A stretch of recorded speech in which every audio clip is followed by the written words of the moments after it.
At ZocDoc, we know being a healthy adult is like living in a video game.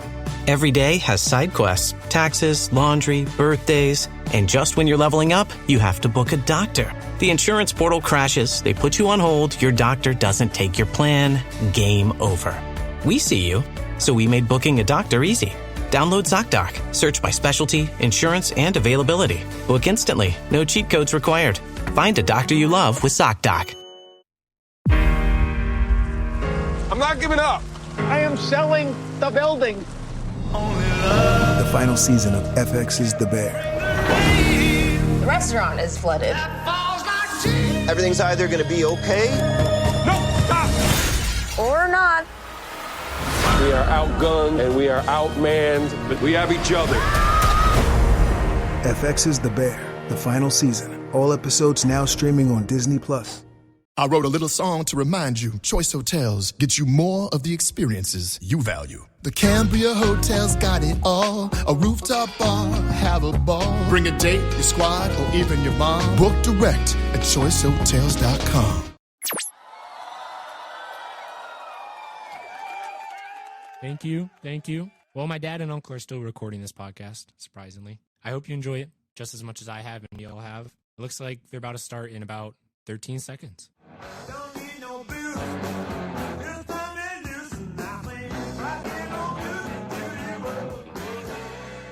Hey everybody, this is Rudy Sarza from Quiet Riot. When I'm in the mood for some music and laughter, I tune in to Bob and Gary's weekly show at Second Spin. I'm always interested in hearing what two middle-aged men got to say about music. I just turned 75, so now I get a kick out of hearing these crazy kids ramble on and on. So tune in to Bob and Gary at Second Spin. They will bang your head. I know. Well, 11 plus 11 was a hit. I remember that. That's the one song I know by them. And also, one of the reasons that they've stuck in my mind is they were on an episode of The Young Ones playing 11 plus 11. Yes. The Young One. Okay, I never got my head around The Young Ones, the comedy. It's too freaking loud, man. Yeah. It's very in your face. It was exactly, well, it still is for me. I just love it. You know, talking about going around to different venues in London. There's a guy. I'm going to go up to the Islington and go to the Hope and Anchor. I don't care what I've got to. Yeah. It's definitely worth it. If I have to see a jazz quartet, I'm going to go. There's a guy named Aidan McManus who runs a business called Flipside London Tours. I got in touch with him, and he did a one-on-one tour with me. We spent all day. He took me to Pathway Studios, which doesn't exist as a studio anymore, I don't think, but it's a tiny, tiny little building right behind a tire shop. That's up in Islington too, and that's where Stiff recorded a ton of their Records recorded a ton of their records. Elvis Costello again, Nick Lowe. Madness, right? Nick Lowe's first two singles were recorded in there. I mean, when you see places like that, he took me there. He took me to Stiff's first headquarters. He took me to the Hope and Anchor, to the Lord Nelson, where the Nashville used to be. He texted me at the end of the day and said, "Hey, we walked." He goes, "I just saw my whatever on his iPad or something." He said, "We walked 12 miles today." So it was awesome. Mark, and Aiden is a walking encyclopedia when it comes you've got to send me his contact info. Okay. Because I'm going to be with a couple of music buddies over there. He's great. It's perfect. Yeah. So when I go to the Hope and Anchor, I feel like I'm in that era a little bit of the pub rock stuff, because I saw a Small Faces tribute band there. It was actually a stage play that they put on. I saw Fleetwood Mac, which was an unbelievable cover band. We're going to go see a town called Malice in a month, and some AC/DC tribute band, but that's by the by. Yeah. Okay. That's so cool. I'm sorry. I'm taking this thing kind of everywhere. That's okay. That's all right. We've got a couple minutes left until you hang up on me. No, I'm here for however long you need me. So, okay. Some of the other stuff that I really find, and I remember this from some form of a one-hit wonder compilation. Let me get to it real quick, and you can tell a little story about it because it's right here.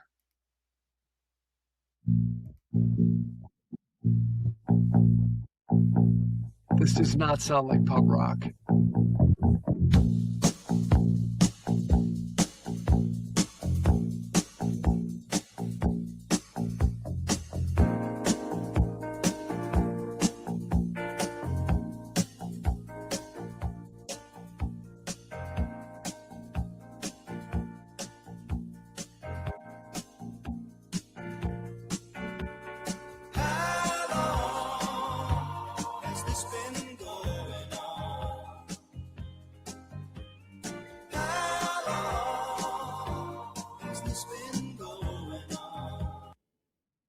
Okay, now let's just juxtapose that to, where did my little list here go? No, let's not go to Dr. Feelgood.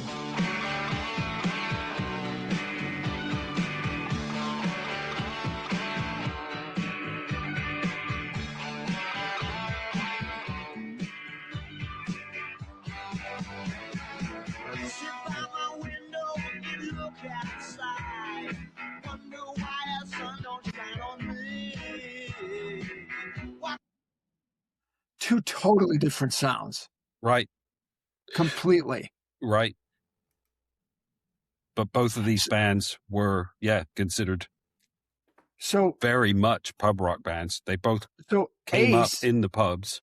Yeah, so Ace is Paul Carrick, and most people know him as the singer in Tempted, which when Squeeze plays him now, they play an instrumental over the part where he sings, which is kind of a shame. Oh, right.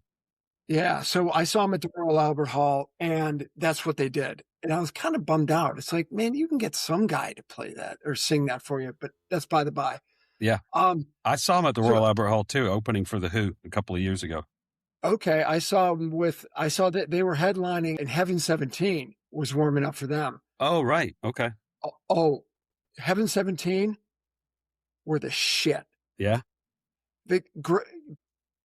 Dave Gregory got 5,500 people standing up during Temptation. My roommate looked at me and she said, I didn't think you'd like this kind of music. I'm like, man, it's Heaven 17. Yeah. So Paul Carrick, lead singer, writer for a band called Ace.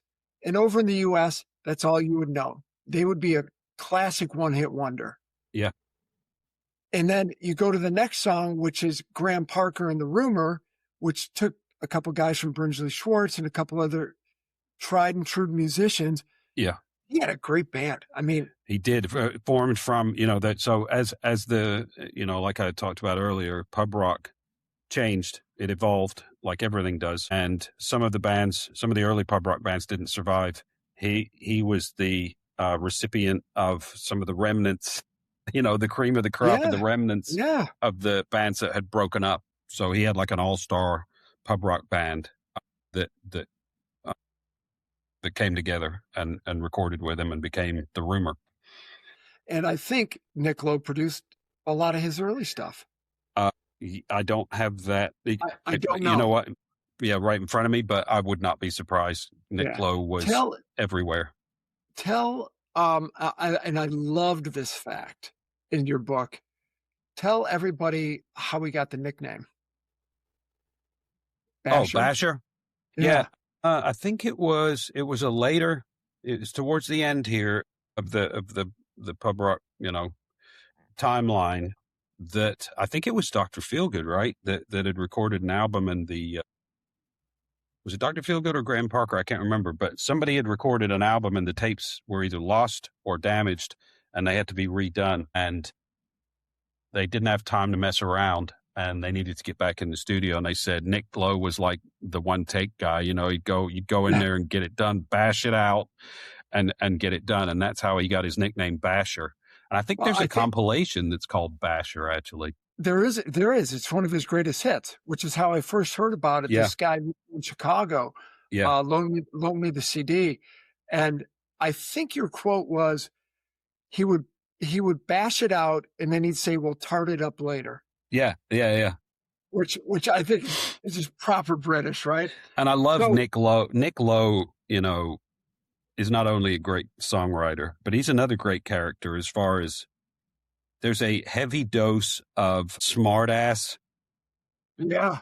Very irreverent. And of course, there's a story early on in Brinsley Schwartz's career that there was an episode called The Hype where they went over to, they had a little bit of an overzealous moment where they hyped the hell out of this event. They talked their way into playing at the Fillmore when the biggest stage they'd ever played on before was a pub, opening for Van Morrison and Quicksilver Messenger Service. They got there at the last minute because of visa problems, so they were not able to rehearse. Meanwhile, they had put together a plane load of journalists and fans to come over as part of this big hype, to come over from the UK to the Fillmore East in New York.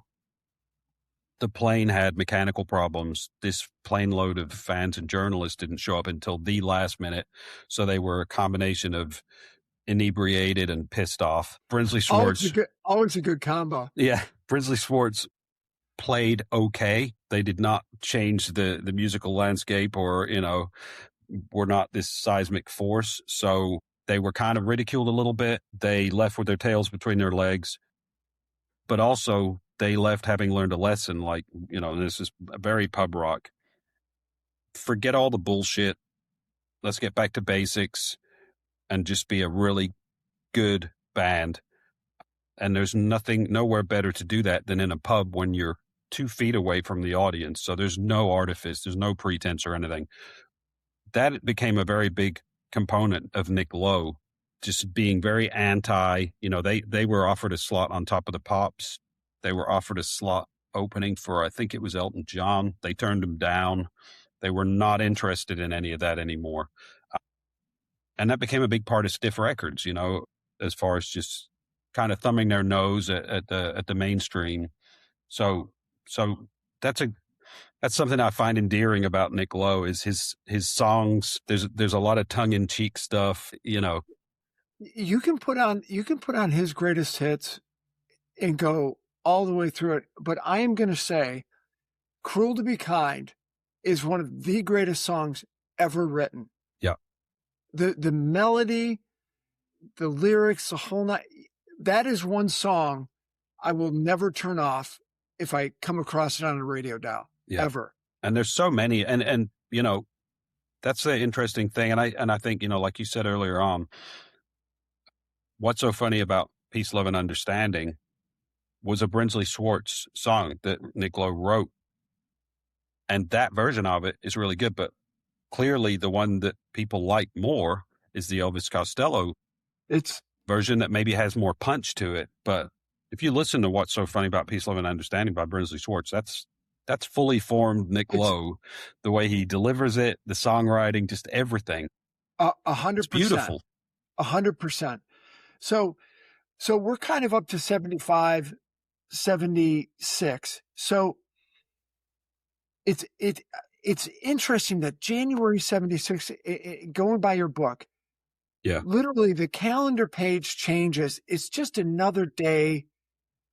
It's January 1, and literally punk rock comes in, boot jacked, whatever the phrase is, the shit out of pub rock. Yeah. Strummer sees the Pistols play. Who did the Pistols warm up for? Bazooka Joe. Adamant. It was Adamant's band. Well, Adamant was a member of that band before his name was Adamant. But you said, oh, no, it was this one. The Sex Pistols slot is a support act for Eddie and the Hot Rods. Oh, Eddie and the Hot Rods at the Marquee. One gig. The Pistols opening for the Hot Rods at the Marquee on the 12th. Upstage the headliners at the usual chaos. And the New Music Express review of the gig didn't even mention the headlining act. Yeah. So, mission accomplished. So here's one thing I got to show you. So my friend Gary sold me this Eddie and the Hot Rods, but he said it comes with a concert stub ticket. That's cool. When's that from? I can't see that. This is from Free Trade Hall in Manchester. Oh, wow. Eddie and the Hot Rods, December 76. That's really cool. £1 plus VAT. Yeah. £1. Springsteen wants $1,000 to play for you and lecture you, and Eddie and the Hot Rods will do it for £1. Yeah. I mean, to be there around that time, there's if I could just read like a little couple sentences here. This one, Stop. you know. No, not you. I hit the music. Well, I'm talking about July 1970s. Well, in June, actually, you know, the Free Trade Hall in Manchester, the Sex Pistols played there, and that was where some of the guys from the Buzzcocks, Joy Division, Morrissey was there. Like, it was a huge, like, seismic event. But in July, I just wrote a few days in July, and again, this is 1976, further illustrate how quickly things had begun to move. On Sunday, July 4th, the Ramones, in their UK debut, supported the Flaming Groovies at the Roundhouse. The Stranglers were also on the bill. That same night, the Sex Pistols performed at the Black Swan in Sheffield, performing in front of about 200 people. The Clash, in their debut performance, were the support act. The following night, members of the Clash attended the Ramones gig at Dingwalls in London. Yep. On the 6th of July, so it's just 2 days later, the Damned made their debut performing at the 100 Club in support of the Sex Pistols. Think about all that shit. Yeah. So have you ever seen anybody at the Roundhouse? I have not. I've never been inside there. Yeah, I've walked by it 1,000,000 times, but I've never been in. Right. I've walked by Dingwalls probably, 50 times, never been in. I don't know if they're doing shows there anymore, but unfortunately, that part of Camden's getting way too touristy. Yes. Oh, let's go see how the other half lives. Yeah. So I find those stories funny as hell, and I'm trying to get back to where the heck is my playlist? How come it's not popping up? I don't want that. Just give me the playlist, you knucklehead. No, I don't want that. This is a band. I love this band. Okay, I got to share this screen. Da, da, da, da. Bear with.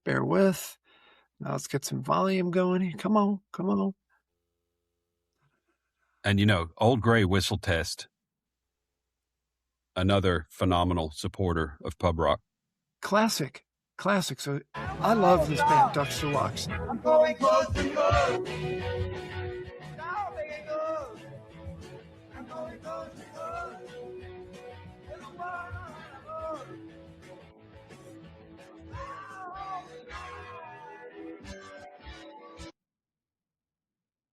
I mean, and if you don't hear Chuck Berry in there, I'm sorry. Yeah, very 50s rock and roll influence. The Dux Deluxe was the first kind of, rock and roll rather than kind of band influenced pub rock band. And I believe that footage is from the Lord Nelson pub. When they chose to record there, which is just down the road. It's now called Horatio, and they don't do live music anymore, but it's just down the road from the Hope and Anchor. Like maybe a mile, if that. I'll have to check that out. Did that guy on the Flip Side tour take you in front of these places? Yep. Okay. We went to the old where the Windsor Castle pub, and the thing with Aiden too, because I generally will just kind of walk in and look around and keep to myself. He'll start a conversation with somebody and say, hey, we're looking.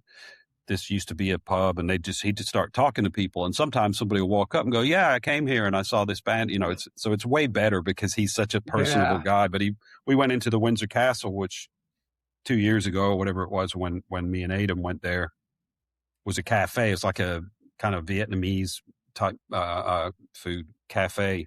And he's like, yeah, the stage used to be right here. And, he would bring it to life for you. And it was perfect. For me. So my roommate for my 55th birthday, have you ever seen the website over there called Walks, WALKS.com? Mm-hmm. Okay, so 10, 15 pounds, a group of people meet up. It could be a literary tour. It could be a tour of back alleys of Marylebone. It could be whatever. It could be a pub crawl. It could be a Jack the Ripper. She got me a tour of the Muswell Hill area. Oh, cool. And the guy took us around all the Kinks stuff. Yeah. Where Dave and Ray played footy with Rod Stewart. where they grew up, across from the pub where their dad would get drunk every night. Yeah. And it's now a Indian restaurant. But they have one room that's got a bunch of Kinks memorabilia because a lot of people want to go in there. Yeah. But I love that kind of stuff. Over here is where they played their first gig. It's now a Sainsbury. Yeah. It's like where the Tally Ho used to be. The Tally Ho was the very first pub in the pub rock scene where Eggs Over Easy played that first gig in whenever it was, 1971. And it's a co-op now. It's a shop. There hasn't been a pub there in a long time. So this is another band that I completely dig. I had to order this one on LP, and we are going to share again because I'm kind of new with it. Here we go. Yeah. And these guys recorded at Path. I think pretty much everything they did, they recorded at Pathway Studios, if I'm not mistaken. Okay. Well, let's hear what they sound like.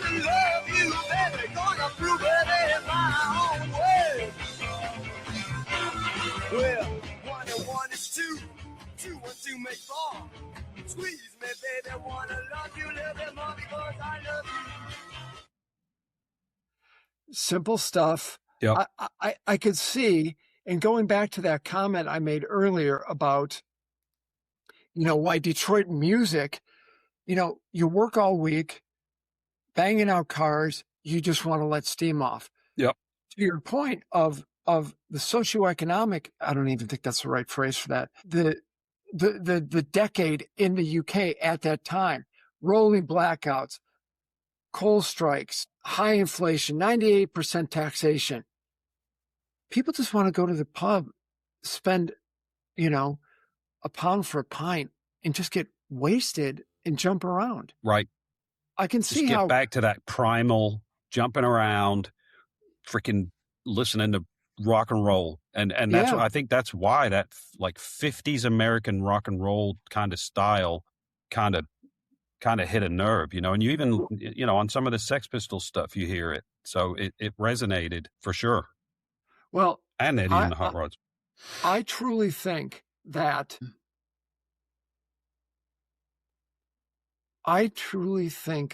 something, but I just forgot what the frick I was going to say.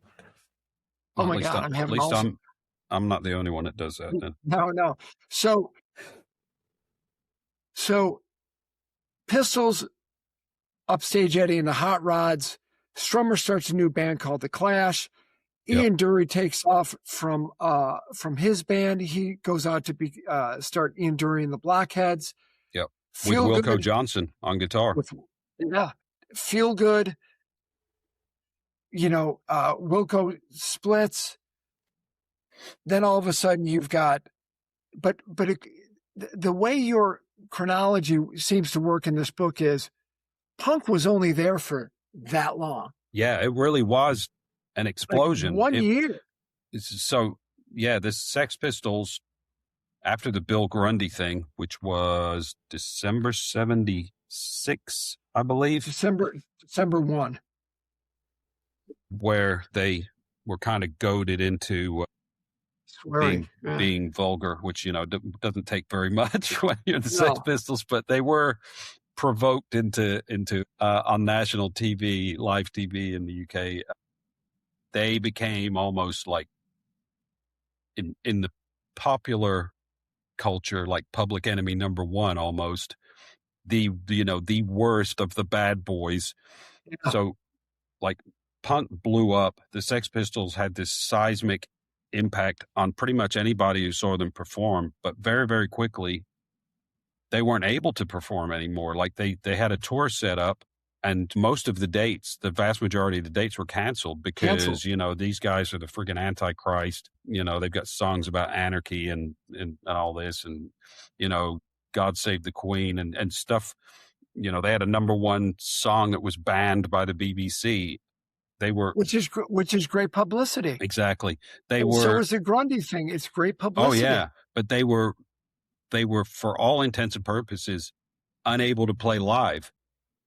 Well, by the time you got Sid in there, they couldn't play. Yeah. I mean, you had Cookie and Steve Jones, and that's it. Yeah. And it's interesting. Chris Thomas pointed this out to me that, the Nevermind the Bollocks sessions, I believe, were mostly in 77 after the Grundy thing and while the Pistols couldn't play live. Chris Thomas's one of his first like engineering gigs was on the White Album, the Beatles. Right. And I would never have thought of this, but he was like, the Pistols were similar to the Beatles in that time when he worked with the Beatles. They really were so insanely popular. He's referencing their talent, right? Yeah, yeah. No, I'm just kidding. All right, go ahead. But he was like, the Beatles were kind of paralyzed because there was so much hysteria around them. He said they couldn't really, like, playing live was really challenging. For different reasons, the Sex Pistols had the same problem. But he said both of them embraced the studio as their like forum for being creative. And he said when you got those three guys, John Lydon and Paul Cook and Steve Jones, in the studio, they were really focused and they were intent on making an incredible album. And he said they locked in and did that because they knew that was the only place really they had the freedom to be able to, to do their thing. I thought that was a really interesting perspective for somebody. No, it is. And you could probably have a bar debate on that one. But I get that, I'm a huge Beatles fan and I know they couldn't leave their house. They couldn't do anything. And but that's by the by. But without Glenn Matlock and the Pistols, I don't think it would have worked. And I think Chris Thomas has been, or Jonesy has been accused of layering way too many guitars in there. It's not a natural sound. Yeah. It's the same thing. Bang, bang, bang, layered like 6 times, which gives it that full sound. It's a great recording. Yeah. That's one of, one of the big knocks on the pub rock period, kind of back to when we started, we were talking about some of the recordings. Some of them aren't great. Some of them, the energy is the problem. It doesn't translate. Well, the Pistols album does not have that problem. No, it's like it punches you in the face.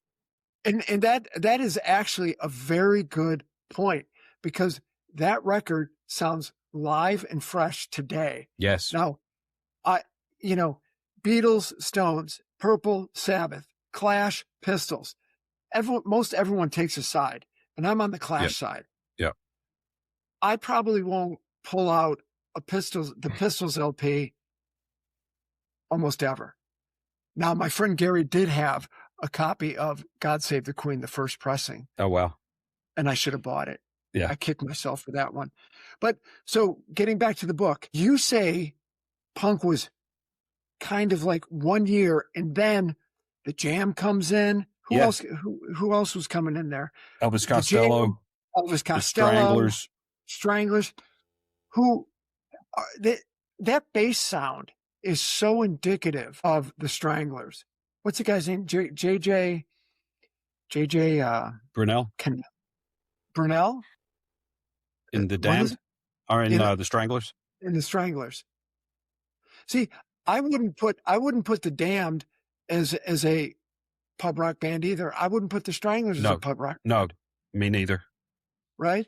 So here we have Stiff Records, July 77. Elvis Costello, My Aim Is True, done by Nick Lowe. One thing I did find funny is that song by Ace with Paul Carrick, that mellow song, the one hit wonder over here in the U.S., got to number 3 in the charts. Yeah. The only pub rock band to chart. Pretty much. If I'm correct. Okay. Yeah. Curse of Flyers had a top 20, I think it was. But yeah, very, very few.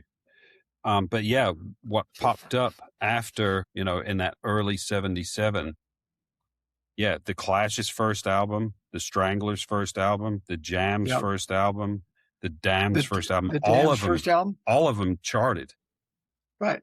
So there was more, I was talking to somebody yesterday. I'm kind of big on my Pete Townsend quotes because I wrote a book about him. And this is a quote that I can't find, but he wrote a song called Dirty Water, and he was describing it and said, if there's a tap that hasn't been turned on in a long time, and you turn it on, there might be like a bunch of sputtering and a bunch of like rust and crap coming out, and it just kind of, goes all over the place. And then eventually the pure, clean water comes through. And he said punk was that. It was the rusty, crappy water that came out of the tap, and it cleared the way. It was like that explosion just cleared the way for all of this subsequent music. Again, the music that I loved and that I grew up on to come through, which branched out into all these different genres. Like this music that we're talking about, not only the Jam, the Damned, the Stranglers, Elvis Costello, but like Madness and Blondie and a million other bands that came out in the wake of all of that, in the late 70s and early 80s. Right. The Slits, the 999, Susie and the Banshees, Jam 69, all that stuff. But to me, I would put anything between 76 and 79 in that punk category, because I don't think it had filtered out to new wave yet until you got, you got the Buzzcocks, one of my all-time favorites. Yeah. I think once they came out with some other like bands, that's when it shifted a little. That's just my humble opinion. And I could be dead wrong. No, I think you're right. And it's interesting when you get into the very end of, or the period that I'm writing about, the later Eddie and the Hot Rods, the last Eddie and the Hot Rods album that I talk about in 77, when one of the guys from the Cursal Flyers, who was a principal songwriter for them, had I think his name was Graham Douglas, moved over and became a second guitarist in Eddie and the Hot Rods. Their songwriting is very you can pick up some kind of buzzcocky kind of melodies in there and things. And it's just like, you can, and I'm not saying they're, bands copy each other all the time. I'm not necessarily saying one copied the other or anything, but you're starting to see the beginnings of whatever you want to call it, the new wave that came through. Yeah. Yeah. A lot more, not necessarily focus on aggression, but simplicity, melody, tight pop songs. Yep. And not really giving a shit what it's called. You know what I mean? I just absolutely love the Buzzcocks. And I know it's a greatest hits, but Singles Going Steady, if I had to pick 10 greatest hits albums, greatest hits, that is one of them. Yeah. It is start to finish. Pretty fantastic. Freaking phenomenal. Yeah. And I caught him twice when Shelley was alive. Oh, wow. 08 over here, and maybe like 3 or 4 years later. He sounded phenomenal. Diggle sounded phenomenal. Yeah. And they had hired guns for the rhythm section. Right. But I was beside myself. I was so freaking happy. Yeah. Yeah. I've only ever seen him just a few years ago with, Steve Diggle, which was great. So, and that album got actually pretty good reviews with just Diggle. So we should probably wrap it up. And I only say that because I may be running out of recording space on my all gratis thing. But I love this quote at the end of the book, and going back to the Hope and Anchor. Charles Charmet said in 76, "Where there's the hope, there's life." And I like that. Yeah. That is fantastic. Yeah. I love it. So one thing, tell people where you're going tomorrow. Oh, I'm heading off to, like I said, I grew up in the UK. I've still got a lot of family over there. But yeah, I'm going to Brighton to see Madness on the beach in Brighton. It's called so good. Madraphenia. I don't believe, so I lived in the UK for 14 years and I've been back there a bunch, but I don't believe I've ever been to Brighton. So I'll definitely do a little bit of kind of nerding out on some Quadrophenia film locations. Why not? And, eat a bunch of extremely bland food that I grew up with and thoroughly enjoy it and, dig into some old record shops and bookstores. But yeah, the prime reason for the visit is Madness on the beach on Thursday night. They're playing Thursday and Friday night. And opening acts that night are The Selector, who I never saw, but I used to love their stuff when I was a kid. Is Paula Cole going to be with them? Yep, I believe so. Okay. And so her name was. Hold on a minute. I think that the story of Two Tone, Pauline Black. Pauline Black. Yeah, Pauline Black. Sorry about that. So and the Blockheads with the guy that used to write songs with Ian Dury that I've forgotten his name. They're going to be playing too, which will be really cool. So yeah, that'll be a lot of fun. And I grew up listening to Madness. Their first single came out, I think, in 1979.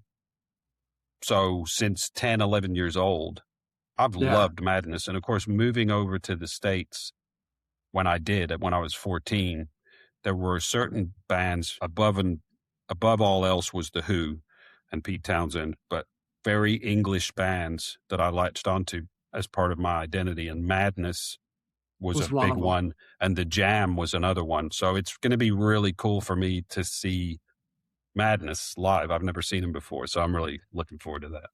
Well, I think the fact that they performed at the Queen's Jubilee on the roof of Buckingham Palace. I'd forgotten about that. There's a new documentary, or I think it came out last year. I just saw on YouTube the other night, and it's really about it's focusing on the two-tone bands, and they talked to Daniel Rachel, who wrote a book that came out a year or so ago on Omnibus Press that I have not read, but I want to read it, about two-tone. They talked to Suggs. They show the video from One Step Beyond at the Hope and Anchor, and Suggs talks about the Hope and Anchor. So there's a lot of direct ties to pub rock, but there's a lot of that, the two-tone stuff in there. So it's really interesting. It's like an hour long on YouTube.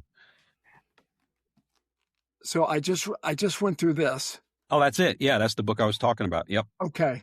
And yeah, he's on that documentary that I was talking about. I want to read that. So I'm happy to mail it to you if you want. So for you guys who are audio only and not watching the video, it's called Too Much, Too Young, the Two-Tone Record Story by Daniel Rachel. Yeah. And it's amazing that the keyboard player, God, I'm blanking out now. Who is the keyboard player from the specials? Jeff. Hold on, and I will tell you because I don't know. Jerry Dammers. Yeah. There's a he's in that documentary, and he has no teeth. He has all of his front teeth are gone. Right. Because Suggs, sorry to interrupt. Suggs is talking about how he goes, back then, we're all really young. He goes, we're getting girls. We didn't have anywhere to stay, so we'd hook up with a girl and spend the night at her house. But he said, Jerry didn't have any teeth, so he wound up staying at my mom's house. Nice. But this is Coventry, right? So This is way north. Yep. It's an old car town. The town goes, the business goes bye-bye. These kids have a lot of Jamaican influence, Caribbean influence, because they came there for the car industry, much like Detroit got a lot of the Southern influence because of people coming up for Henry Ford's $5 a day thing. Yep. So Two-Tone was basically 18 months. It existed for 5 years, but its heyday was about a year and a half. Madness didn't sign with them. Right. Could have, but didn't. And they wound up on Stiff. I wound up on Stiff. But what I find very interesting is the fact that in the U.S., Madness is known for Our House. That's it. But they're they're like ubiquitous in the U.K. Everywhere. When you can play the roof of Buckingham Palace, that means you are a treasured entity in UK They're culture. Like a British institution, They're a one-off. And I think, again, that's one of the reasons that I've always kind of held them dear is their Englishness, Well, then you got to love the Kinks then. Oh, absolutely. Yeah. Yeah. So I love that two-tone stuff. You should write a book about that. I would. You know what? Well, Daniel Rachel has apparently done an admirable job, and I appreciate your offer, but I want Daniel Rachel to have a little bit of my money, so I'm going to buy one. All right, fair enough. You know who needs a book? Go ahead. I owe you for 2 of these. No, that's fine. Dave Wakeling needs a book. So if Dave Wakeling wants me to write a book about him, just say the word. It'll take me about 1 second to to say yes. Yeah, because that's another fantastic, band from that era. Yeah. No, it is such an amazing period of music. Yeah. And again, it's all emerging from the culture that's, that fascinating Jamaican culture kind of intersecting in a, I don't know, I was going to say unexpected way with the existing stuff and just forming this fascinating and unique genre of its own. Do you know Daniel Rachel? I don't, no. Okay. All right. I was going to say introduce me so I can talk to him one day. Yeah, he's on that documentary on YouTube about two-tone and ska and stuff, and he's I've seen the reviews of the book, so he's clearly done a really good job. If you're a little depressed, don't read this book on those days. Okay. Because it's some of it's a little bleak just because of what's going on in the UK at that time, which the 70s all around the world were a little dodgy. No. Yeah, and then towards the end of the decade, we had the Rock Against Racism stuff, and so it was good to see. The Clash were part of that. Pete Townsend was a part of that too. Yeah, it's heartening to see society go no, to certain things. I agree. Yep. I could go on forever, but I'm not going to because I was just about to mention the Allman Brothers, and they're not pub rock, so they're okay. From here. So Mark, I can't thank you enough for spending an hour and a half with me, just kibitzing about music. I love the book. Not at all. You can find it. Can you find it on Amazon? Yeah, you can find it on Amazon. You could, some record shops have them because it's a 33 and a third series book, which was by Bloomsbury. You can go on Bloomsbury's website. I'm sure your local independent record or bookstore could probably order it for you.